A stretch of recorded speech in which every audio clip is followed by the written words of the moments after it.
Mateus capítulo 1, versos de 1 a 6.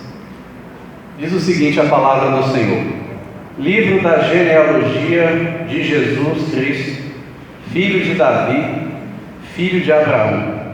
Abraão gerou Isaque, Isaque a Jacó, Judá e a seus irmãos. Judá gerou de Tamar a Pérez e Zera. Pérez gerou a Esrom, Esrom a Arão.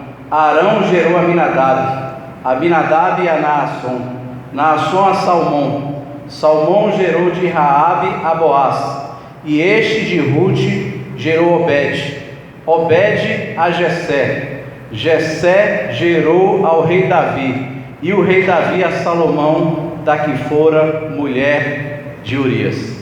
Algumas traduções vai trazer o nome aí de Batseba ou de Betseba. E é essa palavra que Deus tem para nós nesta noite.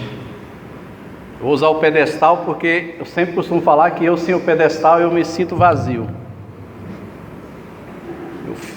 Eu fico bem nervoso quando vou pregar, então sem o pedestal eu é um suporte que eu tenho para aliviar a minha tensão. E irmãos, eu não sei quantos de vocês já pararam para pensar ou se assustaram ao deparar com algumas genealogias que existem na Bíblia Sagrada.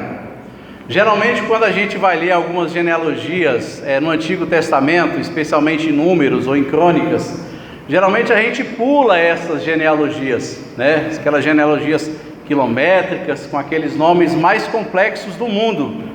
A gente geralmente pula, a gente geralmente salta essas genealogias, que são genealogias complicadíssimas de entender, e a gente pula. A gente quer ler a Bíblia rápido em um ano, então geralmente a gente pula essas genealogias. Quando chega aqui na genealogia de Jesus, a gente até lê. Só que muitas das vezes o nosso olhar passa com muita rapidez sobre o texto, e a gente quase não consegue se aperceber da riqueza que pode ter nessas palavras aqui que eu acabei de ler. Talvez você possa dizer essa noite, mas não consigo ver nenhum tipo de mensagem ou nenhum tipo de sermão bom num tipo de mensagem que só tem nomes. Agora, o mais curioso dessa genealogia aqui é que não é a genealogia de um homem qualquer. Não é a genealogia de uma simples pessoa, de uma comunidade. É a genealogia do Filho de Deus. É a genealogia de Jesus. E Mateus, quando ele escreve a genealogia, ele tinha alguns objetivos específicos. Mateus, quando ele escreve o seu evangelho, ele escreve para os judeus. Marcos, por sua vez, quando ele escreve o seu evangelho, ele escreve para os cristãos de Roma, aos romanos. Lucas, por sua vez, escreve a sua carta aos gentios. João prefere ter uma carta mais particularizada, mais romântica, mais poética acerca da pessoa de Jesus. E interessante que cada evangelista ele vai identificar uma natureza específica de Jesus, uma representação de Jesus aos homens. João, por exemplo, retrata Jesus como Deus. Lucas retrata Jesus simplesmente como filho do homem, porque ele escreve para os gentios. Então ele tinha que ter uma maneira pela qual Jesus se identificava com os gentios, com os homens, e ele traz Jesus como filho do homem. Marcos traz Jesus como servo, aquele que veio para servir. Mateus é interessante que ele traz Jesus como rei, e isso era impactante para o povo judeu. Então, essa genealogia aqui é muito mais do que a genealogia de um homem, é muito mais do que a genealogia de um judeu, é a genealogia de um rei. E os judeus na época valorizavam muito as genealogias. Nós não valorizamos tanto, mas os judeus valorizavam muito a genealogia. Se você ler, por exemplo, lá no livro de Esdras, no capítulo 2, versos 61 a 62, você vai ver, por exemplo, que quando Esdras foi tentar reestruturar o culto no templo, foi apresentado 3 pessoas para assumir o sacerdócio. E a Bíblia diz que essas 3 pessoas foram rejeitadas quando foram ver na genealogia deles e perceberam que na genealogia desses homens havia homens impuros. Então eles não podiam exercer o sacerdócio, está lá em Esdras. Outro ponto curioso nessa genealogia é a citação de mulheres. Isso é o mais surpreendente nessa genealogia, porque você não vê em nenhuma outra genealogia do Antigo Testamento a citação de mulheres. As mulheres não eram bem queridas na comunidade judaica. As mulheres eram desprezadas. As mulheres eram rejeitadas.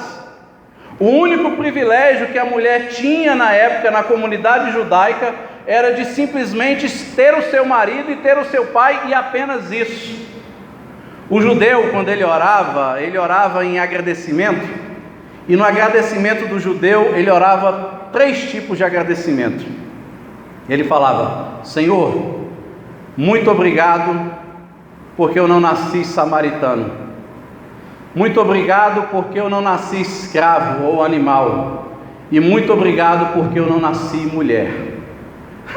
Essa era a oração que os judeus costumeiramente faziam quase que todos os dias.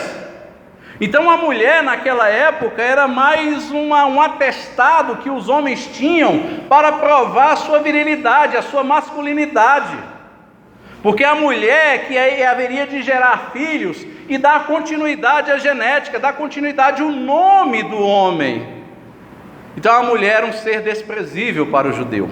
A mulher era rejeitada na comunidade judaica. Outro ponto interessante aqui nessa genealogia é que nessa genealogia aqui contém pessoas que marcaram uma geração, mas que marcaram do ponto de vista negativo. Talvez se eu pedisse aqui para alguns de vocês para listar os seus ascendentes, aqueles que vieram atrás de ti, seus avós, seus bisavós, seus tataravós, seus tataravós, como diz o Chapolin, você iria procurar personagens e pessoas que marcaram a história. Quantos de nós não gostaríamos de ter na nossa ascendência um médico, um juiz, um bom advogado, um bom artista, um bom filósofo, alguém que recebeu o Prêmio Nobel da Paz, alguém que inventou e que criou alguma coisa que ajudou a sociedade, que ajudou a medicina, que ajudou na física, que ajudou na literatura, alguém que marcasse a geração. Todos nós gostaríamos de elencar as pessoas que marcaram a nossa ascendência. Agora, em contrapartida aqui, a genealogia desse moço, desse Deus, desse Cristo, desse Rei, desse Messias, desse Jesus maravilhoso, são pessoas que não tinham predicativos morais. São pessoas que, do ponto de vista da religião judaica, são pessoas descartáveis. São pessoas que não possuíam nenhum tipo de senso de valor do ponto de vista da religião judaica. Eram pessoas excluídas, eram pessoas que não eram amadas, eram pessoas que eram amaldiçoadas, eram pessoas que viviam à margem da religiosidade judaica. Essa era a realidade, essa era a situação daquela época. Se não, veja, por exemplo, a primeira mulher que é citada aí, Tamar. Quem foi Tamar na Bíblia? A história dessa mulher está registrada lá em Gênesis capítulo 38. A Bíblia diz que Tamar era uma cananita. E aí Judá, que era filho de Jacó, ele tinha 3 filhos: Onã e Selá. E a Bíblia diz em Gênesis 38 que Judá se apartou dos seus irmãos e foi habitar nessa terra distante. E a Bíblia diz então que ele conseguiu uma moça lá para casar com seus filhos. E ele conseguiu Tamar, uma cananita. E Tamar então, ela se casa com Mas a Bíblia diz que faleceu. Na morte daquele menino, a tradição da época judaica dizia que o irmão tinha que assumir a descendência do irmão que faleceu. Judá então pega o seu irmão, seu filho Onã, e dá para Tamar. Mas a Bíblia diz que Onã era um homem mau, era um homem perverso. Todas as vezes que ele queria ter a intimidade com Tamar na cama, a Bíblia diz que ele deixava a semente cair no chão de propósito, para não continuar a descendência do seu irmão. E a Bíblia diz que por conta dessa maldade, a Bíblia diz que Deus mata esse homem, Deus mata Onã. E agora sobrou Selá. Só que Selá era jovem, não estava na idade de casar, não estava no tempo de se casar, e Tamar queria, porque queria se casar com Selá. Judá diz para Tamar: vai para a casa dos seus pais, veste uma roupa de viuvez e vá para a casa dos seus pais. E lá vai Tamar. Tamar vai toda triste, vai com seu coração amargurado, porque ela não podia casar. Judá evitava dar o filho dele para que Tamar pudesse casar. E segundo alguns comentaristas, o motivo pela qual Judá rejeitou era porque possivelmente Tamar estaria com uma maldição, porque possivelmente ela era uma cananita. Pois bem, passou 1 ano, passou 2 anos, o tempo foi passando, e Tamar, naquela ansiedade de querer ter um filho, naquela ansiedade de poder ter um marido ao lado dela, de poder constituir uma família e ser uma mulher honrada, a Bíblia diz que Judá não cumpriu o que ele prometeu. Foi então que o coração de Tamar se encheu de um tamanho ódio tão poderoso no seu coração, e uma terrível ira contra Judá. Sabe o que Tamar fez? Na cidade, naquela época, havia muitas prostitutas cultuais, que adoravam os deuses da fertilidade. E a Bíblia diz que Tamar tira a sua roupa, a sua aparência de viúva, e ela então se disfarça de prostituta, se disfarça de meretriz. Eu estou falando dessa Tamar, que está aqui em Mateus capítulo 1, da genealogia de Jesus, dessa Tamar. Ela se disfarça de prostituta, e ela espera o sogro dela passar na cidade. Ele tinha ido tosquiar a ovelha, e quando ele volta, Tamar seduz o sogro, o próprio sogro. Mas a Bíblia diz que o sogro não tinha dinheiro para poder pagar o programa. E o sogro disse para Tamar, sem ele saber que era a própria Tamar, sua nora: eu vou te dar um cabrito. E Tamar fala: mas eu quero uma garantia. Qual a garantia que você me dá? Judá falou assim: toma aqui o meu selo, toma aqui o meu bordão, o meu cajado. O selo naquela época era tipo um anel que ficava pendurado no pescoço num cordão. E toda vez que ia se escrever uma carta oficial, você colocava argila e passava o selo, identificando a marca do autor da carta.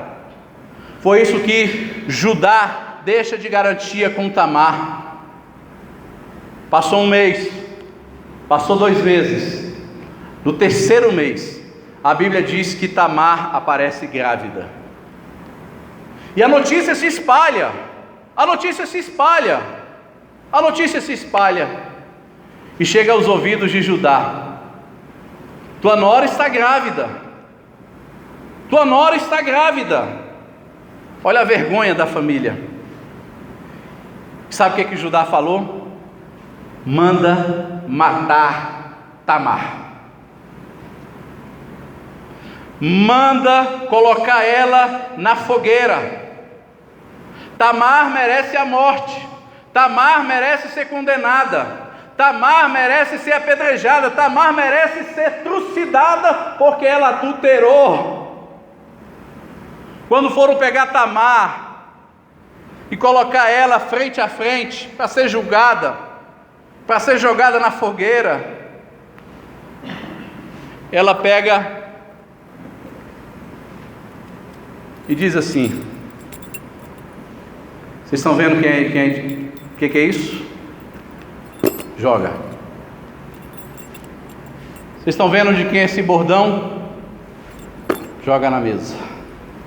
Tamar tem um sentimento de vingança pelo próprio sogro.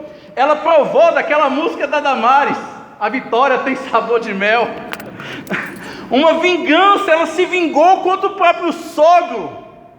Mas agora imagine o coração de Tamar, uma mulher que sofreu as injustiças da vida, uma mulher que foi iludida, uma mulher que fez vingança com as próprias mãos, uma mulher que provocou uma desonra familiar, um incesto na família. Tamar. E a Bíblia diz que ela engravidou de gêmeos, Gênesis 38.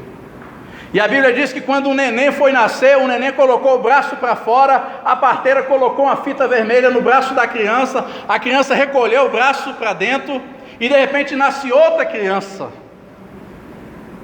E é essa criança que vai dar continuidade à descendência, que lá mais tarde vai desembocar em Jesus. Por que Tamar está na genealogia de Jesus? Por que Deus permitiu que uma mulher dessa, perversa, do ponto de vista da moralidade judaica, já passou pela sua cabeça como que Deus permite traçar a ascendência do seu filho Jesus através de uma mulher que não tinha predicativos morais, que não se podia adjetivar positivamente o caráter daquela mulher? Mas Tamar está na genealogia de Jesus. Eu sei que ficou uma pulga atrás da sua orelha, e você vai sair daqui essa noite com mais outras pulgas atrás da orelha. Por que Deus permitiu?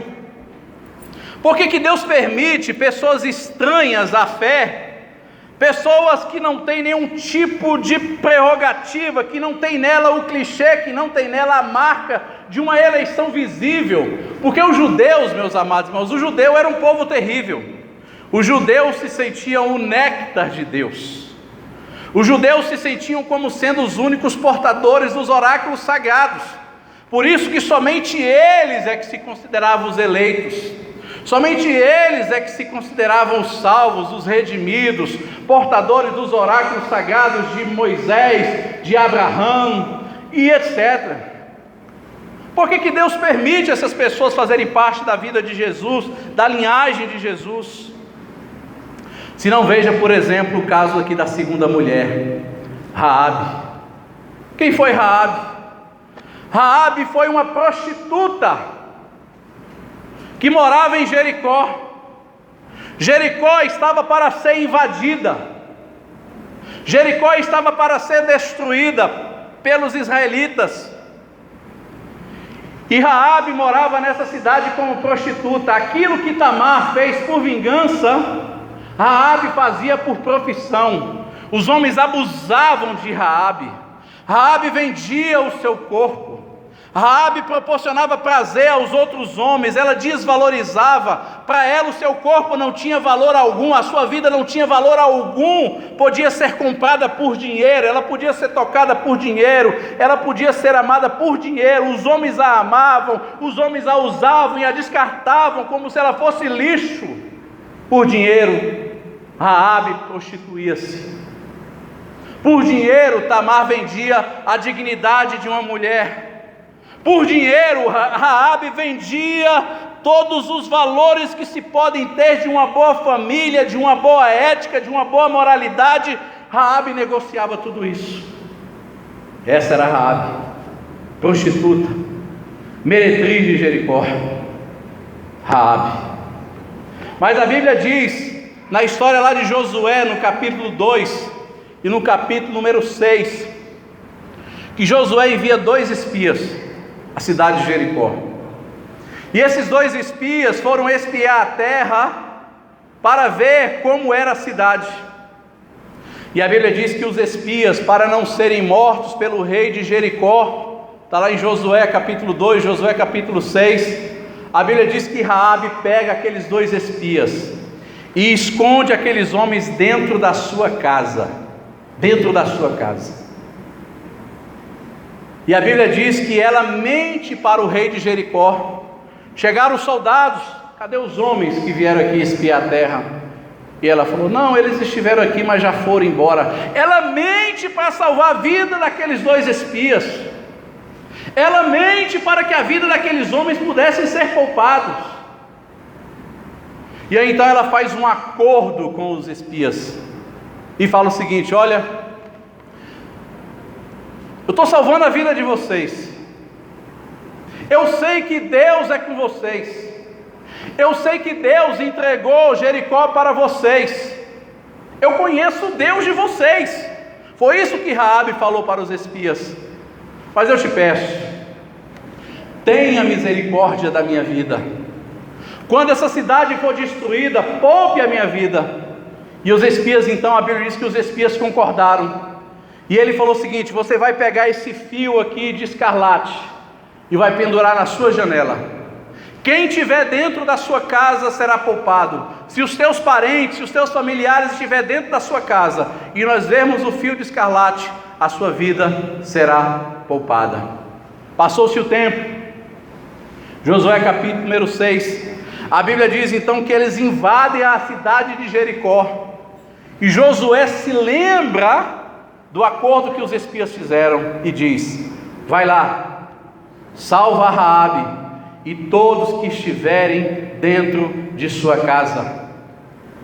Uma prostituta, uma meretriz, uma mulher que não valorizava o seu corpo, uma mulher que não tinha honra nenhuma do ponto de vista da moralidade judaica.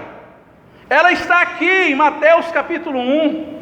Ela está aqui na genealogia do rei, na genealogia do Messias, na genealogia do Deus encarnado, do Deus que se encarnou, do Verbo que se fez carne. Raabe está na genealogia de Jesus. E mais ainda, Raabe, lá em Tiago, capítulo 2, verso de número 25, é elogiado por Tiago.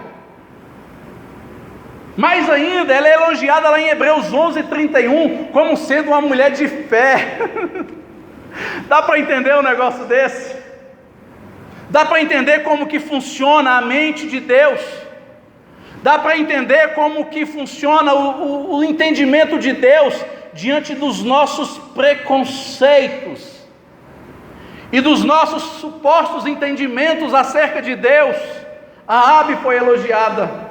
Em um ato de fé, ela protege os dois espias. E que por conta disso a vida dela foi protegida. Por conta disso a vida dela foi protegida por Deus. Foi protegida por aqueles homens. Terceira mulher que você encontra aí na genealogia de Jesus é Ruth. Talvez você me diga: não tem nada demais na vida de Ruth. Ela não tem pecado moral. Ela não se prostituiu. Ela não vendeu o seu corpo. Ela não se entregou aos prazeres da vida.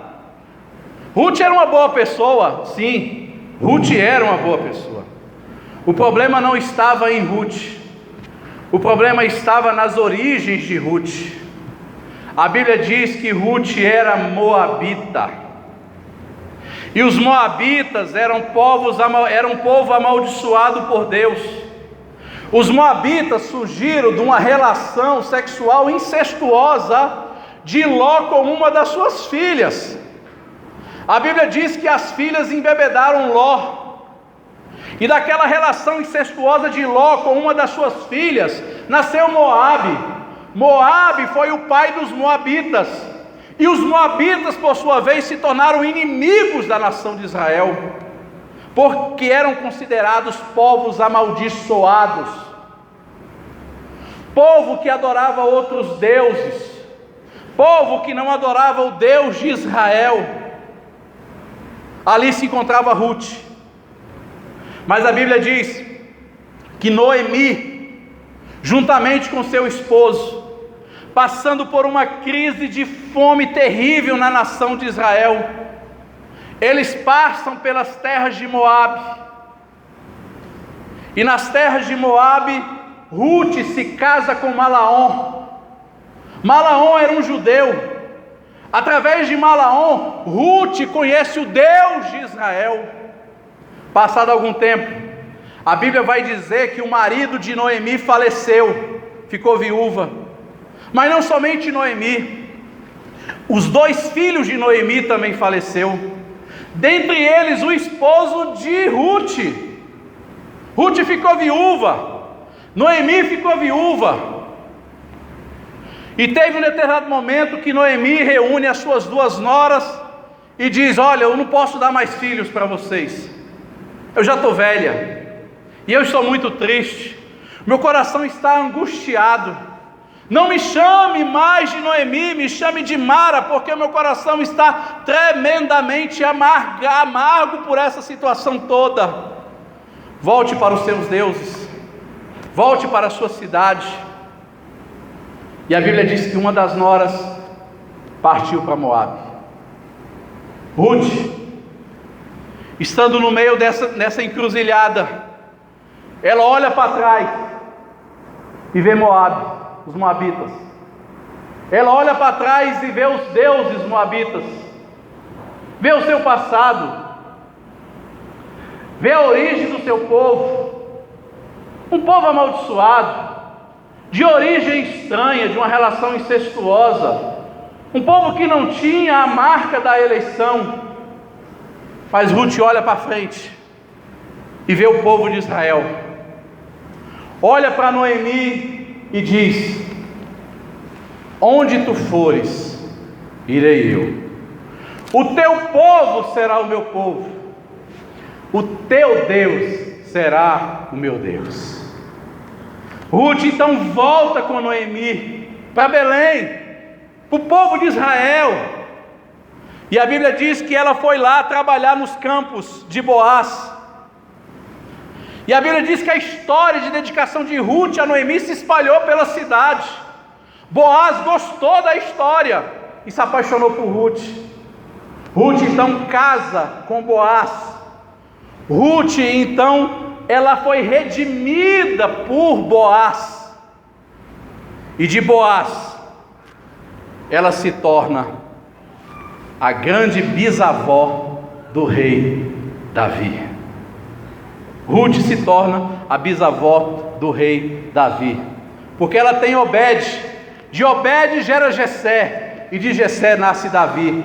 Essa é a Ruth, que está aqui na genealogia de Jesus, que Mateus escreveu para poder impactar o povo judeu. Isso traz um grande impacto em nosso coração, como que um Deus santo, um Deus majestoso, um Deus soberano, podendo traçar a linhagem do seu filho através de pessoas perfeitinhas, como nós gostaríamos que os nossos ascendentes fossem perfeitinhos. Mas Deus coloca Tamar, coloca Ruth, coloca Raabe, e por último, Deus coloca Betseba. Quem foi Betseba ou Batseba? Ela foi mulher de um soldado dedicado, mulher de Urias, mas que por algum momento ou outro, quando Davi estava passeando pelo seu palácio, ele vê Betseba tomando banho, ele se apaixona por Batseba, e ele então usa a sua autoridade de rei e manda trazer Betseba para dentro do seu palácio. Davi abusa daquela mulher, Betseba foi abusada, Betseba foi ultrajada por Davi, Betseba foi manipulada por aquele rei que a usou, que invadiu o seu corpo. E Batseba não tinha outra alternativa, porque alguém que se recusasse às ordens do rei naquela época poderia morrer. Batseba foi violentada por Davi. Como se não bastasse, Davi mata o seu marido Urias, porque Davi não queria que a nação soubesse do seu erro, do seu adultério, do seu pecado. Ele manda Urias ir para casa para ver se conseguia resolver alguma coisa. Talvez Urias pudesse ter algum tipo de relação com Betseba, e aí então fazer de conta que aquele filho era de Urias. Mas Urias era fiel ao reino. Ele fala: como que eu posso ter uma noite se os soldados estão na peleja? Foi então que Davi usa de uma estratégia para matar Urias. e pede para que Joabe coloque Urias na linha de frente. É o que é chamado na guerra de bucha de canhão. É o primeiro a morrer. Colocou Urias morre. Agora está Betseba, grávida, usada, manipulada, sem marido, com vergonha. E não pense que foi qualquer problema. E não pense que foi um problema simples, meus amados irmãos. O avô de Betseba, isso é forte, o avô de Betseba, chamado Aitofel, ele aconselha a Absalão a se rebelar contra o próprio pai. O avô de Betseba orienta Absalão a matar a Davi. Absalão consulta outros conselheiros e diz: não, esse aconselhamento aí de Aitofel não é bom. Tamanha era a ira que se criou na família de Betseba. Mas é essa mulher que está na genealogia de Jesus, uma mulher que foi ultrajada, uma mulher que foi humilhada, uma mulher que passou as mais terríveis vergonhas da vida dela. Logo após o seu filho nascer, a Bíblia diz que a criança ficou doente, a criança morre. Betseba tem outro filho, cujo nome era Salomão, e aí continua a herança da linhagem do Messias. Agora você me pergunta, o que essas 4 mulheres têm a ver comigo? O que essas 4 mulheres estão fazendo aqui na genealogia do meu Deus? Na genealogia de Jesus? Por que 4 mulheres? Por que Deus cita essas 4 mulheres aqui na genealogia? O que estava na cabeça de Mateus a criar, a colocar, a tentar traçar e citar o nome dessas mulheres, a única genealogia da Bíblia onde tem essas 4 mulheres? Eu me fiz essa pergunta durante muito tempo. Durante muito tempo, quando eu estava estudando esse texto. E eu não pude chegar a nenhuma outra conclusão, a não ser dizer que o propósito de Deus sempre incluiu pessoas estranhas, fora do caixote da religião. Essa é a primeira lição que eu posso tirar da história dessas 4 mulheres, de que o propósito eterno de Deus sempre incluiu pessoas estranhas fora do caixote da religião. Se não, vejam, Ruth, moabita, povo perverso, amaldiçoado, de origem duvidosa. Raabe era de Jericó, uma cidade maldita que ia ser destruída. Tamar era cananita. Betseba fazia parte da classe mais baixa da nação de Israel. Não teve muitos privilégios na aristocracia judaica. Por isso que seu avô se revolta, Aitofel, se revolta contra Davi, aconselhando coisas más a Absalão. Mas essas mulheres estão aqui porque Deus, meus amados irmãos, Ele sempre vai incluir pessoas que sejam fora, pessoas estranhas, que sejam fora do nosso gueto, da nossa religião. É por isso que essa genealogia é um belo testemunho da graça de Deus e do ministério de seu Filho Jesus. Quando essas mulheres são listadas aqui, Mateus já faz uma projeção do tipo de pessoas que Jesus haveria de se relacionar: pecadores. Tanto é que lá em Mateus, no capítulo 9, verso 13, você vai ler que Jesus era amigo de pecadores e não veio chamar justos, mas veio chamar pecadores. Essas mulheres pecadoras, da sua ascendência, era uma projeção também do tipo de pessoas que Jesus haveria de se relacionar no seu ministério. Pessoas que seriam excluídas da comunidade judaica, pessoas excluídas da religião, pessoas que não tinham ninguém para defender a sua causa, pessoas que sofriam, pessoas que padeciam, pessoas que eram rejeitadas na comunidade judaica, pessoas que eram rejeitadas pelos sacerdotes, pessoas que eram rejeitadas pelos escribas, mas foi justamente essas pessoas que Jesus amou, que Jesus se interessou por elas, que Jesus teve compaixão por elas, foi justamente pecadores.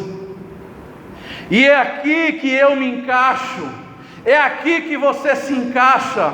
Nós também estávamos na mesma condição dessas mulheres, porque elas não faziam parte da aliança de Deus com o povo de Israel, eram povos excluídos, assim eram todos os gentios, assim éramos eu, assim éramos todos nós, era eu, era você, era todos nós, estávamos longe dessa comunhão com o sagrado, longe dessa comunhão com Deus, porque somente os judeus se sentiam donos de Deus, donos do templo, donos da lei, donos do saber litúrgico.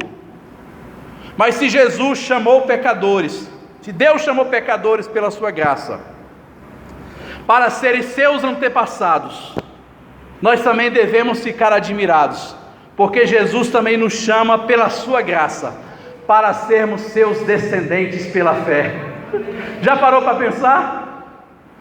Deus chama pessoas para serem ascendentes de Jesus, pessoas pecadoras, como Tamar, como Raabe, como Ruth das suas origens, como Betseba, mas que fez parte da linhagem messiânica. A mesma graça também chamou pessoas para serem descendentes de Jesus, a qual levaria essa palavra para os pecadores arrependidos. Aleluia.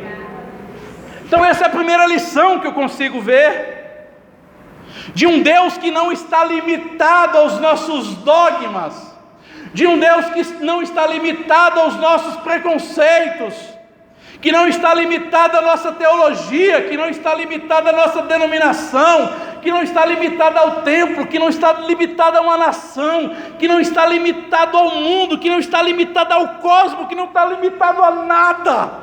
Deus é antes do cosmos, Deus é antes do universo, antes de existir o universo, antes de existir uma nação, antes de existir um povo, antes de existir a lei, a liturgia, os rudimentos, os escribas, os fariseus,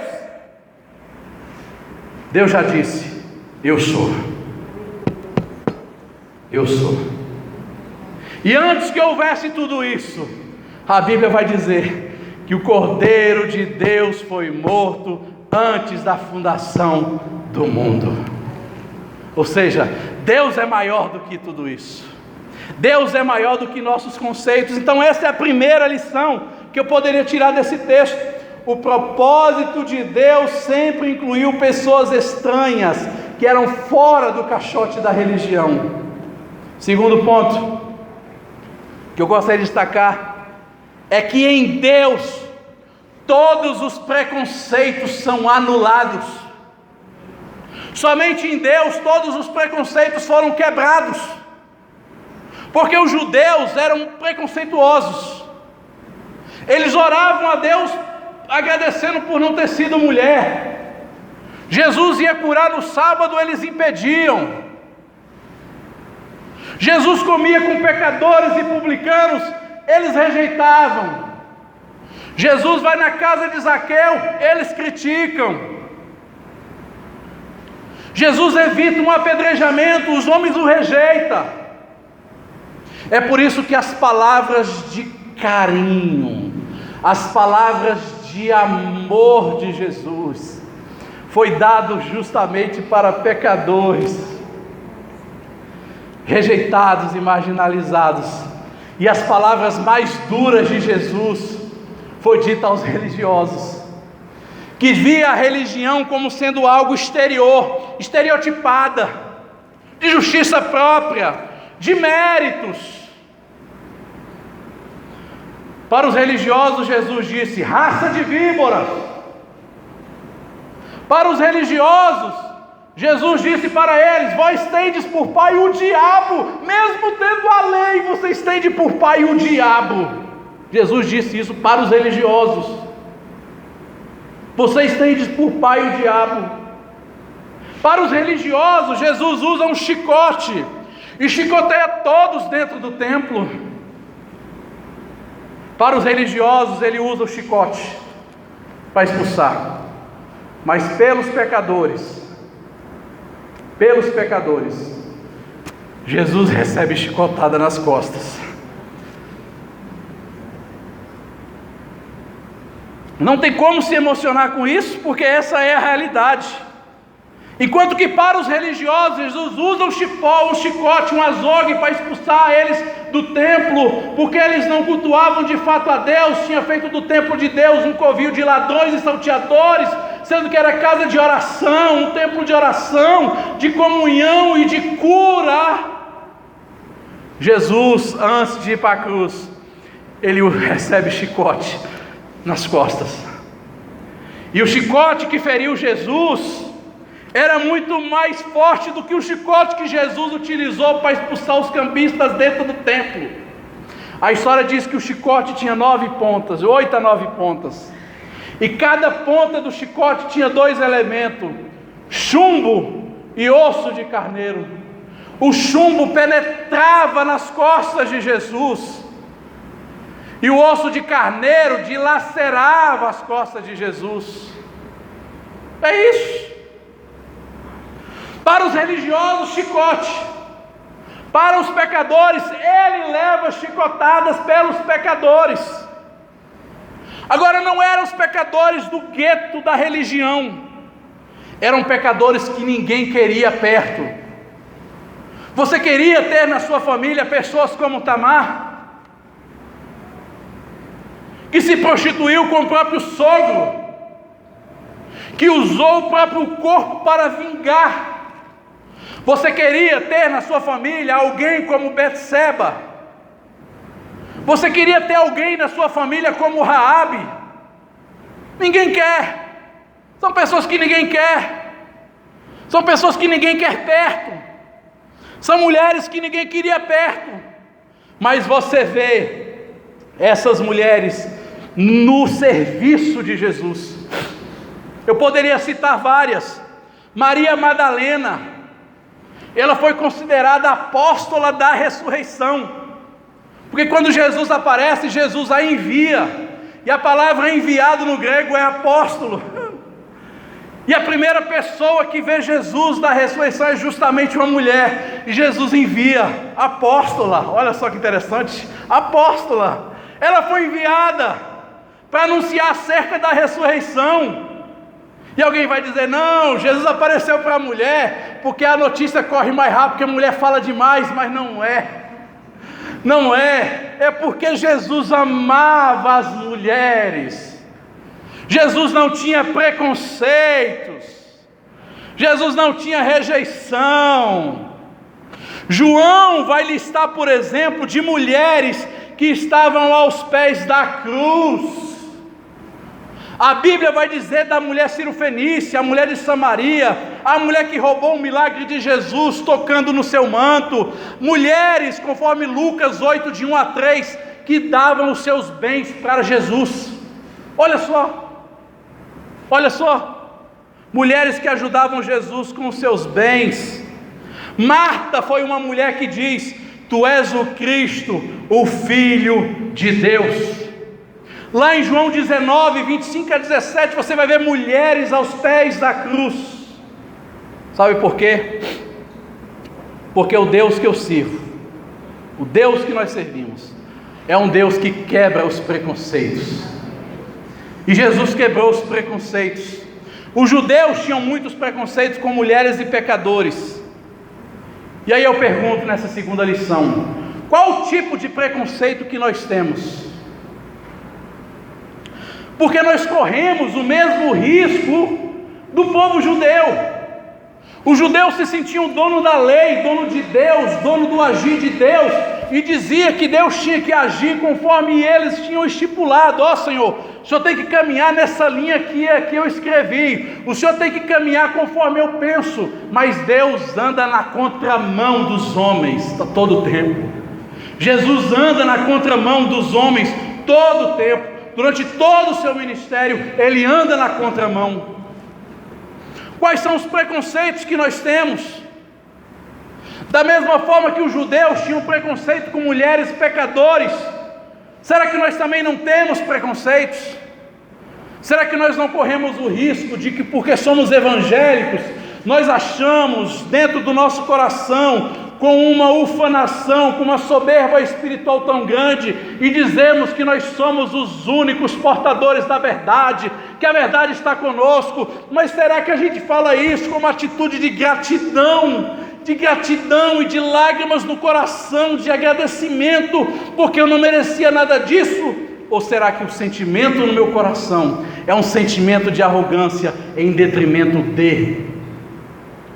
Como que ficaria a situação da igreja, por exemplo, se aqui participassem gays e lésbicas? Como que ficaria? Ou vocês acham que não existia na época de Jesus gays e lésbicas? Como que a igreja se porta diante disso? Como que eu me porto diante dessa realidade? Será que meu coração é um coração preconceituoso? Como que fica a participação do pobre na igreja? Como que eu olho para o pobre? Como que eu olho para o negro? Quantos negros são pastores? Quantos negros exercem liderança? Quantos pobres exercem liderança? Quantos pobres têm a oportunidade de cursar uma faculdade ou de ser um pastor? Será que nós também não temos os seus preconceitos, os nossos preconceitos? Será que nós não temos? Será? Mateus capítulo 1, essa genealogia foi escrita justamente por isso, para quebrar paradigmas em nosso coração. Assim como Jesus quebrou preconceitos naqueles dias, nós também temos que quebrar preconceitos em nossos dias. Alguns rejeitam os de deficiência, outros falam mal dos arminianos. É uma briga de arminiano e calvinista que eu nunca vi na vida. Né, Carlinhos? Cadê o Carlinhos? O Carlinhos faz parte do nosso grupo lá, Teologia Livre. Ele vê a briga que dá. E recentemente um pastor lá no Nordeste matou o outro por questões teológicas. Matou o outro, deu 2 tiros, porque não concordava. Será que nós não discriminamos os pentecostais? Os pentecostais, os pentecas, porque falam em línguas? Será que nós não desprezamos outras denominações, outras igrejas? Analisa os cultos, as festas da denominação, muitas das vezes vem as mesmas figurinhas, as mesmas pessoas, os mesmos pregadores, porque tem que ser da denominação, porque a denominação é onde tem os melhores pregadores. Conversa, preconceito, isso precisa ser quebrado, porque na genealogia de Jesus não tem bons pregadores, na genealogia de Jesus não tem ninguém gente boa. Aliás, a Bíblia diz que não há um justo sequer. Se o próprio Jesus não fez preconceito, quem somos nós, comedor de arroz e feijão e a barriga cheia de fezes, para agirmos com preconceito? Não somos nada. Fomos alcançados pela graça de Deus, fomos alcançados pelo sangue de Jesus. Se Jesus não teve preconceito para com os gentios, para com os pecadores, quem somos nós para termos preconceitos? Deus quebrou preconceitos. Por que nós não quebramos os nossos preconceitos? Por que nós não quebramos o nosso olhar soberbo acerca de nós mesmos? Eu sou santo, aleluia, eu sou santo. E Deus olha lá de cima e diz: tu é um satanás, um santonás. Sabe por quê? Porque a salvação ela é pela graça. A salvação não é por méritos humanos, porque pelo contrário, em mim só há demérito. No ser humano só há demérito, não há mérito algum. É por isso que Jesus morre na cruz do Calvário, como foi cantado hoje. Sobre nós, sobre Ele foi imputada as minhas injustiças, as minhas mazelas, os meus pecados, os meus karmas, as minhas emoções, os meus trejeitos, os meus preconceitos, foram lançados em Jesus, as nossas injustiças. E a Bíblia diz que sobre nós foi imputada a justiça de Cristo. Por isso que Paulo vai dizer que nós fomos justificados, pois, mediante a fé. Por isso que Paulo vai dizer que Deus prova o seu amor para conosco, pelo fato de Cristo Jesus ter morrido por nós, sendo nós ainda o quê? Santos? Pecadores! É isso que nós somos, pecadores. Pecadores. Terceiro e último lugar, e eu estou encerrando.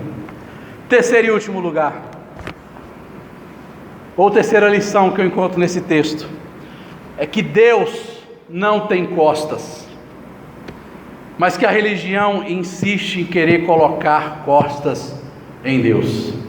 Eu nunca costumo colocar tema nos meus sermões. O Edson perguntou para mim qual que é o tema do seu sermão. Eu falei: Edson, eu não curto muito colocar tema no meu sermão, porque eu quero que Deus fale com cada um de maneira multiforme sabedoria, multiforme graça. Mas se eu pudesse colocar um tema no sermão dessa noite, eu colocaria: Deus é um Deus sem costas. Deus não tem costas, Deus tem coração. Deus não tem costas, Deus tem peito. Deus não tem costas, Deus tem colo. Deus não tem costas, Deus tem amor. Deus não tem costas, Deus tem mãos para te estender nessa noite. Deus não tem costas, Deus tem amor. Deus não tem costas, Deus tem misericórdia e graça. É isso que eu vejo nessa história dessas 4 mulheres, de um Deus sem costas, mas que a religião passa o tempo todo querendo colocar costas em Deus. Jesus deu as costas para a religião, Jesus deu as costas para os fariseus, mas pelos pecadores, Jesus também deu as costas, mas não foi as costas de rejeição, mas Jesus deu as costas para apanhar, para sofrer, para padecer e morrer numa cruz, por mim, por você e por todos os pecadores. Eu não sei nessa noite com quem Deus está falando. Eu não sei como está o seu coração nessa noite, mas eu quero te dizer: Deus é um Deus sem costas. A visão estereotipada da religião fundamenta-se numa ideologia de méritos. O Evangelho não é de méritos. No Evangelho, todo mérito é de Jesus. Se a religião oferece caminhos que levam o homem a Deus, o Evangelho revela um caminho aberto por Deus ao homem. Se a religião condena um homem que se assemelha com seus pecados, o Evangelho salva o homem do pecado que o desassemelhou de Deus. Se a religião pede o melhor do homem, o Evangelho cura o que há de pior nele, para construir aquilo que exige de melhor nele. Enquanto a religião ama os iguais, o Evangelho ama os diferentes, enquanto diferentes. Se a religião considera sacrifícios que geram autojustiça, o Evangelho anuncia um sacrifício único que justifica muitos. Se a religião determina o que é sagrado, o Evangelho mostra o que o santo é. Enquanto que a religião cultua a fé, o Evangelho revela o autor e consumador da fé na vida de um adorador. Enquanto a religião arrecada para se manter, o Evangelho doa para manter os seus. Enquanto a religião vende objetos na sua religiosidade, o Evangelho graciosamente evangeliza pelo Evangelho. Enfim, Enquanto a religião mata para impor sua salvação, o Evangelho anuncia salvação por meio da morte daquele que veio para salvar. Sabe o que é isso? É o Evangelho de Jesus. É impossível pregar um sermão desse e não se emocionar. É impossível ouvir uma palavra dessa e não se emocionar e não se sentir pecador, não se sentir miserável. É impossível ouvirmos o amor de Deus e não sentirmos o nosso coração impactado, mas também não transferirmos esse impacto também sobre as pessoas que carecem do nosso amor e que nós desprezamos e que nós rejeitamos e que julgamos a nossa teologia como sendo a mais perfeita do mundo. Grandes coisas. Temos uma boa teologia, uma boa doutrina, e o povo morrendo. Que se dane a teologia arminiana, que se dane a teologia calvinista. Não foram eles que morreram na cruz, foi o meu Jesus. Foi o meu Jesus. Se isso não for amor, não há estrelas no céu. Se isso não for amor, seca-se o oceano.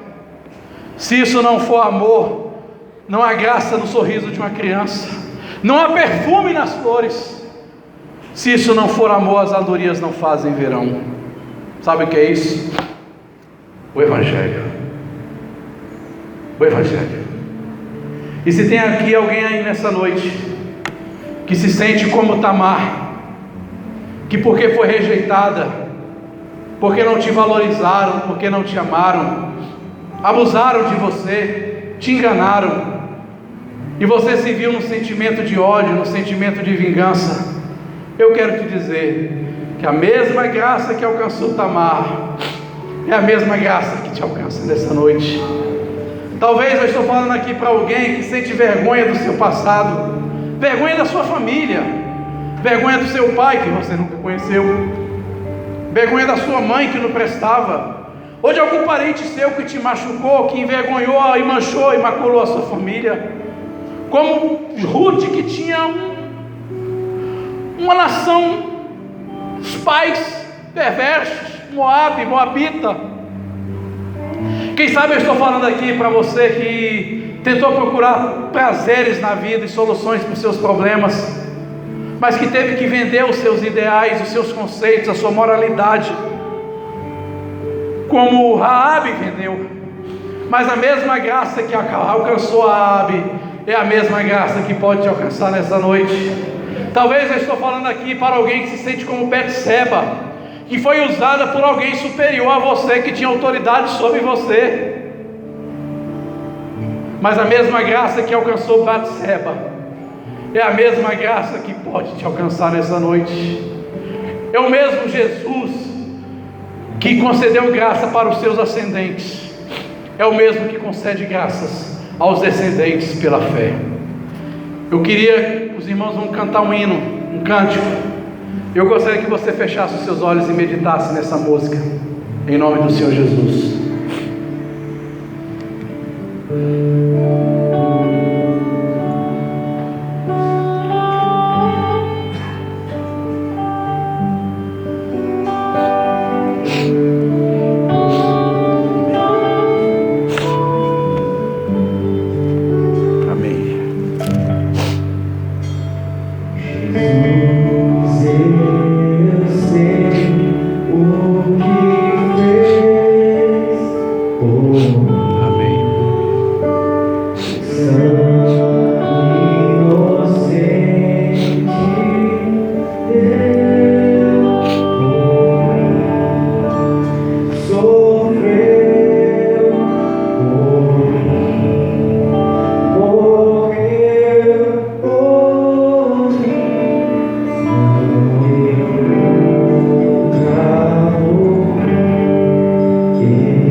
falou ao meu coração.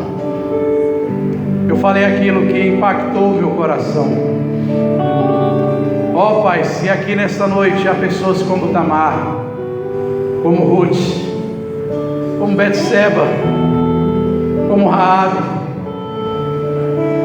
como pecador que somos, ó Senhor Jesus, estende a tua mão, Pai, estende a tua destra, Pai. Ó Senhor Jesus, estende a tua mão sobre essa pessoa, abençoe, ó Pai, traga para a tua presença, Pai, cura, Pai amado, as feridas da alma, cura as feridas do coração, ó Pai, revela, Senhor amado, a esta pessoa, Pai, traga para a sua presença, Pai, em nome do Senhor Jesus. Ó Pai, cura também os nossos preconceitos, cura também, ó Pai amado, esse senso de ufanação, de orgulho espiritual, de nos sentirmos detentores da verdade. Tira-nos, ó Pai amado, da caixinha da religião. Tira-nos, ó Pai amado, dessa caixinha, Pai amado, que não serve para nada, a não ser impedir pessoas que venham para a tua presença. Tira todo o senso de justiça própria, porque em nós não há justiça alguma. Isaías diz que a justiça do homem, por melhor que seja, não passa de um trapo de imundície. Oh Pai, o Senhor só se agrada do sacrifício de Jesus, seu Filho, e o Senhor nos ama cristocentricamente. Muito obrigado por essa salvação que chegou até nós. Muito obrigado pelo sangue derramado. Muito obrigado por estender os braços. Muito obrigado porque o Senhor não tem costas, o Senhor tem coração. Que Deus abençoe os irmãos, em nome de Jesus, em nome de Jesus, amém.